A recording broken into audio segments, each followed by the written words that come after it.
You can look at you in light of who you were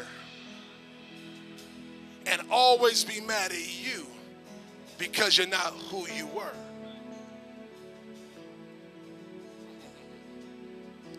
God understands what you have become. And God is not judging you. Your countenance doesn't light up based on him looking at who you were. In other words, get back to where you were, and then I'll give you the light that you had. God says, no, I don't think like that. Your countenance lights up. Your peace comes from God. Because as long as you separate from where you are and walk in a direction to what you're supposed to become, it's not running all the way back and saying he's now pleased. It's actually just being willing to separate from, and then he's pleased. You can be in God, and all of a sudden you can be doing what you've been doing, and then say you separated from him for about a good month. This is for everyone. You separated for a month, and all of a sudden there's this peace, there's this joy, and there's this power that comes on your life. And you say, I'm not worthy of it because I'm not who I was. And God says, yes, you're worthy of it because you just separated from where you are.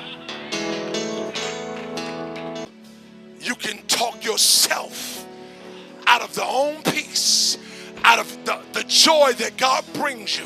You can talk yourself because of your own condemnation and because you don't understand the mind of Christ. Because he knows the strength that it takes for you to walk in now faith. So he's not slapping your past up. You used to be like this. You used to pray like that. Hey, I'm taking where you are and seeing the fact that you're willing to separate from what you've entangled yourself in. And now you get credit with me. Now you're the righteousness.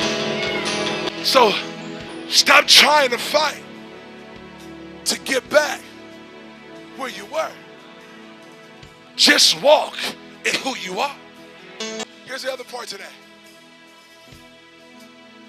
And who you are, the truth be told, will be greater than where you were. That's the truth. The truth is you're going to be greater than where you were. Hey, somebody give God some glory. You know how the people say, I want to get right before I come? Well, God just said right now, the enemy still uses that in church. The same spirit has crept into the church, but it's crept in the worship service. You come to church, but you don't still feel like you have a right to worship until you get right. And God said to me, that's so contrary to the truth. The prostitute worshiped me. You remember her? Remember her? She's the one that came with all that stuff.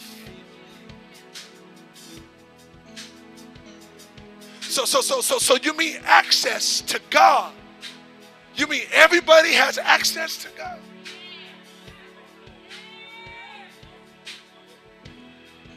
And watch their worship. Their worship, oh, are you ready for this? Had nothing to do with what they did. It had all to do with who he was. Nobody went to him based on their past. They just went to him based on it was him. Watch this. Verse number 3. Then took Mary a pound of ointment of spikenard, very costly, anointed the feet of him, of Jesus. She wiped his feet with her hair. The house was filled with the odor of the ointment. Then saith one of his disciples, Judas Iscariot, Simon's son, which should betray him? Why was not this ointment sold for 300 pence or pennies and given to the poor? Not that he cared for the poor. See, her distraction was what he said. Then said Jesus, watch. Read these 3 words. Let her, say it again. Say it again. Say it again. That's what God does to worshipers. She didn't have to say nothing. He spoke on her behalf. See, you can come to church and you don't have to say anything. All you have to do is worship and he'll speak on your... Oh, come on, somebody.